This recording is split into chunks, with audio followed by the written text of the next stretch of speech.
Interesting to ask you, sir, because we are now facing a completely new global situation. The Cold War has ended, the Soviet Union has collapsed, the Germanys are reunified. How does the world look to an Israeli statesman sitting here in Jerusalem? Well, I can speak only about the way I see it. I am not penetrating into the impressions, of the world, of all these people who are watching me in the TV. But I think many people in the world know about Israel. They know about the importance of Israel. They know that Israel is an old young state. It's an old country, but a young state.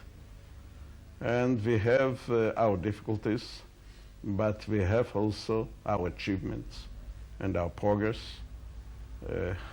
We exist as an independent country 44 years, I think, 44 years. It's not a long period for a country, and I think we are justified. We are proud about our achievements, but we have still many goals and many targets to achieve, and we have many problems to solve. Well, do you accept, there is a proposition, and do you accept this proposition that we are heading towards a unipolar world? Well, I don't know if this is the right definition. Right. What would be your definition? Because I think there will be many changes in the next few years. We are now in a situation of changes that will occur, and it will not stay as it is now. I think we will see now many phenomena and many countries that are going to change their face and their profile. And well, everyone has to look on its side, on its life. And I think that we are going towards a very interesting new period for many nations. I hope it will be a period of international peace. And if there will be international peace, I think we will find the best solutions. So do you find a change in the historical ties between you and the United States of America? One senses a little change in that. Well, do you see this temporary turbulence, or is there a substantial change, you think? I don't think we are facing a substantial change, because the basic friendship between us and the United States exists and will exist for many years. But in a changing world, you have changes everywhere. And also in this part of the world situation. And well, there are differences of views between us and the United States, and there have always been. And this is a fact that in spite of these differences that have exist for many times, the basic friendship keeps.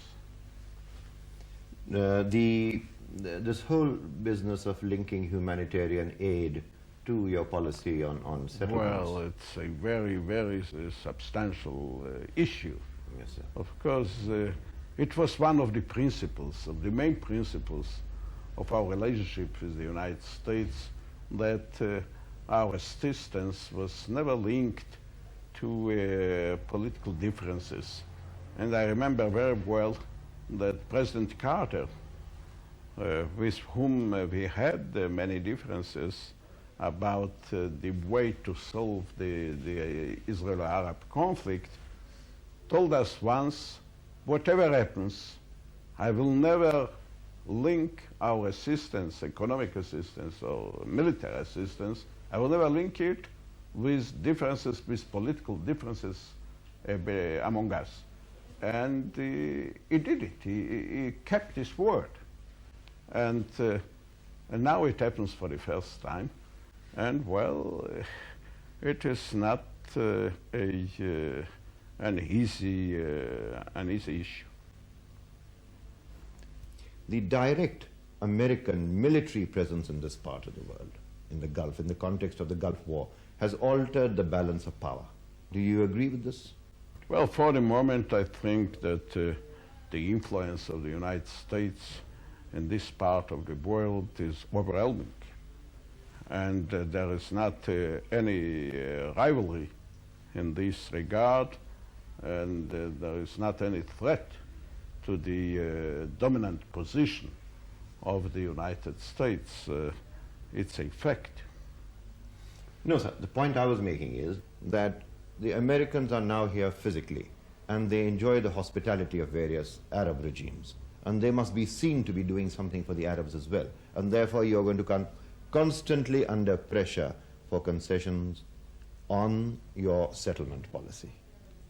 Everything is tied together, but we can see it on another angle, because if the United States is here, the dominant power, it doesn't have any incentives for paying something to the Arab countries, something against its own principles, because the Arab countries in the area have no alternative to their connections with the United States. The choice between the Soviets and the United States doesn't exist anymore. So what is your dream scenario for a resolution of the conflict in this part of the world? Well, you were given a piece of paper, say, Prime Minister Shamir, you write out your script. What would you write? It's not simple as a man can imagine, but we are striving and we are working for a real peace between us and all the Arab countries around us. We think that this conflict couldn't be eternal. It has to come an end to it. And we are going in our way towards a peaceful solution in accordance with the Camp David agreements we have concluded 13 years ago. And it means it has to be solved in 2 stages, because it's quite impossible to solve such a complicated conflict at once. And there must be some stages in solving this problem.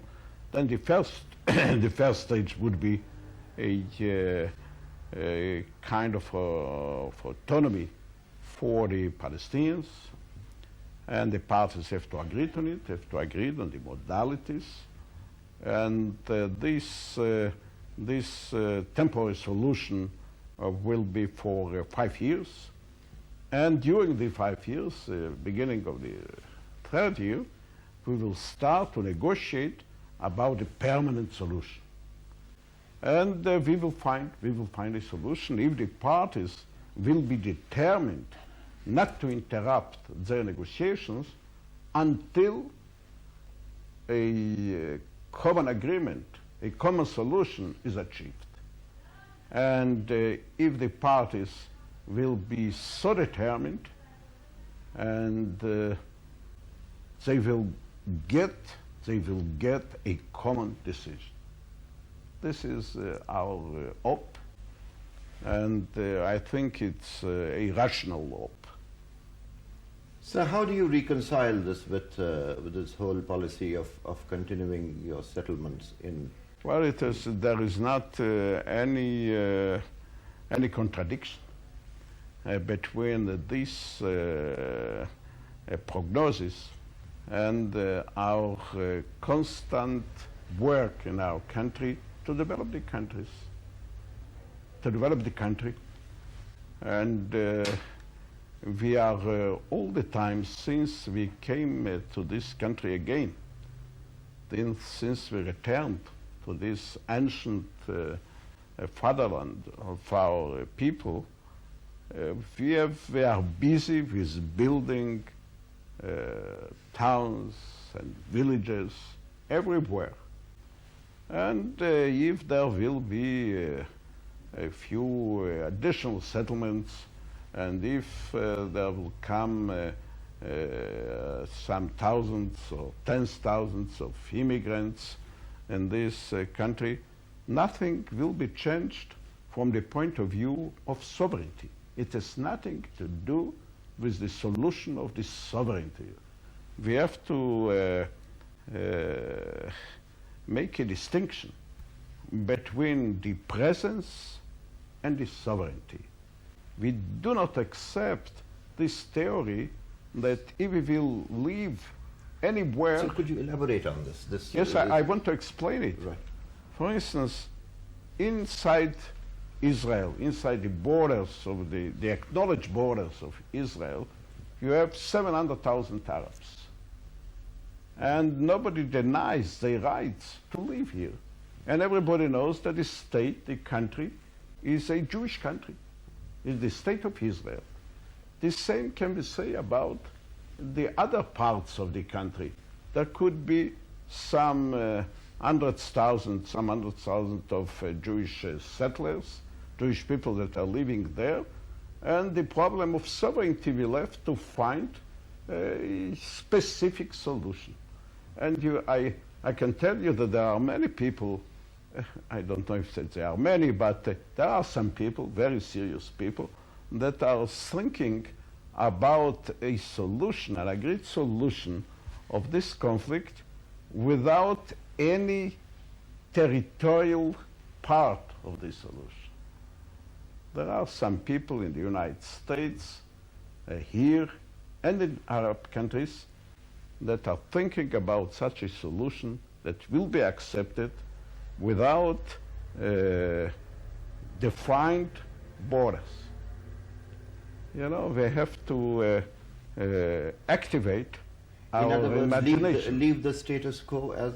It's not a status quo. You know, there have to be some arrangements that will make possible the common life of Jews and Arabs together. After all, it has to be a result of a common will, of a common political will to live together. Because, you know, this country is very small. It's a small country, very small. I don't know if people in the world know the real dimensions of this small country. It's a question of less than 30,000 square kilometers. It's nothing in Indian dimensions.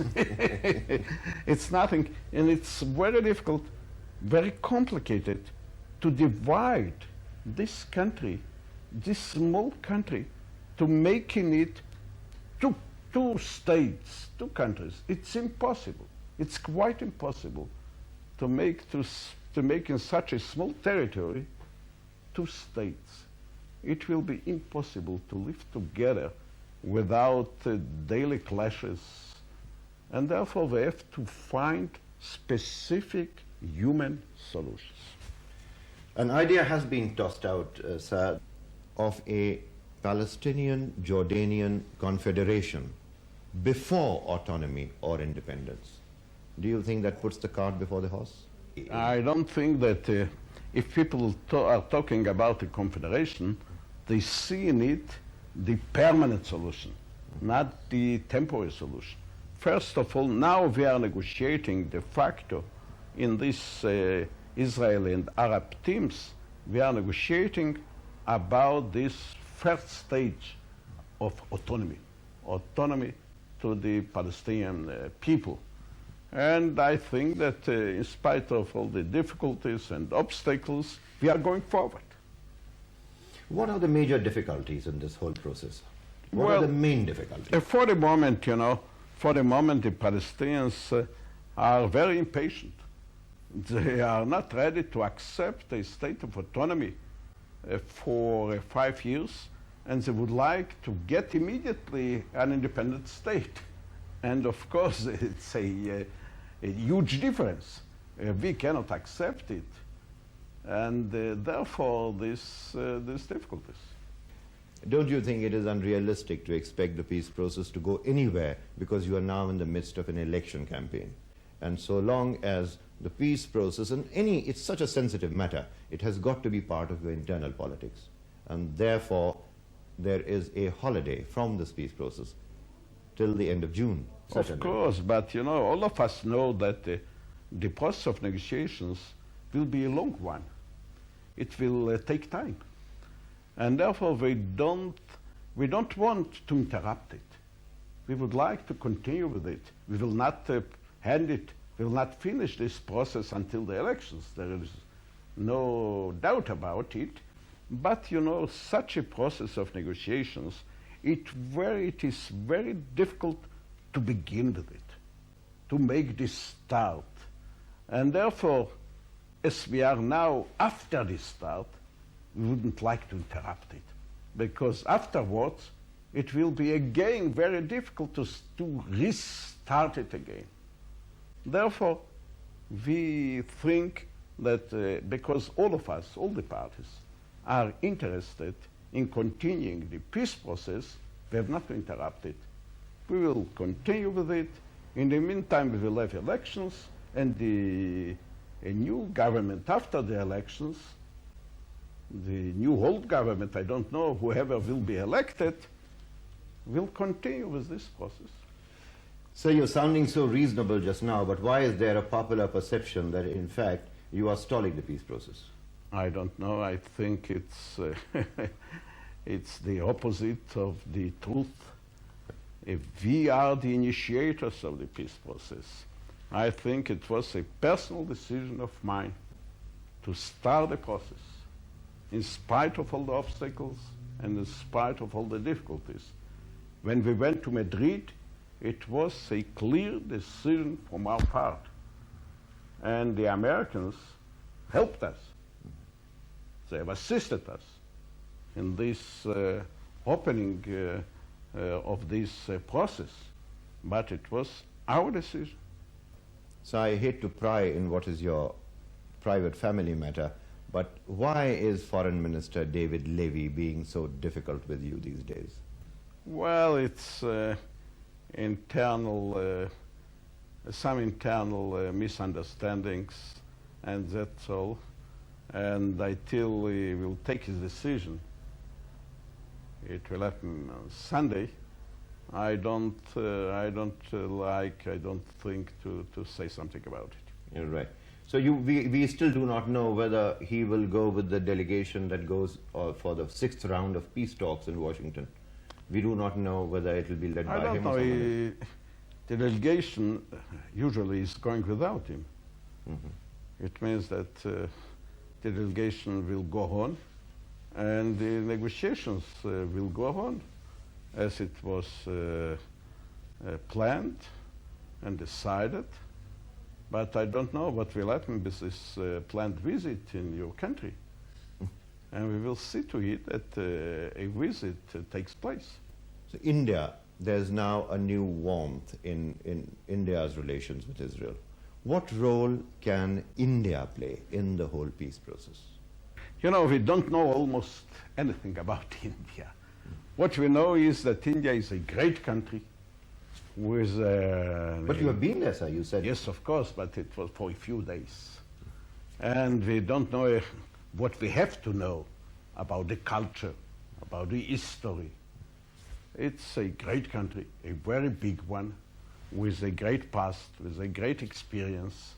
And I think that India has to play its role in the history, in the world history, and in the history of the Middle East. We would like to have India as a partner. We know that we know something about the history of India, the fight, the struggle for the independence of India. We know something about Gandhi, Nehru, and so on. And as a young man, I remember all these internal struggles inside India between the various parties, the various groups, and we have followed it with great admiration and with great interest. And we are now excited when we think that now we will have to sit down with representatives of the Indian people, with the Indian government, and act together for our mutual relations and for the peace of the world. There has been this desire to settle things, that there should be peace in this part of the world. We have had links with Arabs, traditional links, for a very long time, and therefore perhaps we will soon have an ambassador here, and we could therefore be some kind of a channel of communication. There is a lack of communication, you will agree, in various areas. Yeah. So in that context, I was asking, Well, whether you see an Indian role. Sure. I'm sure that India will play a role. And with the time, the importance of this role will increase. I'm sure about it, because of the special contacts that India has with the Arab world, and the interest of our people to have such contacts, to develop such contacts with India. I think we will develop other contacts, economic and others, and it's very interesting for us. And I think we will have the privilege to have here some distinguished guest of India. I would like to receive here with all the honors Prime Minister Rao, the Prime Minister of India, and to have an opportunity to discuss with him common matters for the first time in our history. Sir, before I end, some matters of concern to us, to you and to everybody. The problem of Iraq remains. The leadership remains exactly the way it was. Some other Arab states who have been terribly hostile to the existence of Israel remain intact.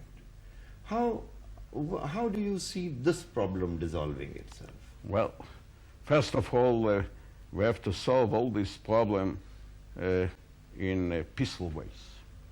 This is one of the most important principles. Well, about Iraq, we know what happened here and in all this area around us with Iraq, and I think that the Gulf War has not yet came to an end. And this fact that Saddam Hussein is still in power in Iraq, it is unnormal. And it is what, sir? Unnormal. It's not normal. Yes. It couldn't be accepted by the world community. It has to come to an end. A change must come. There is no doubt about it.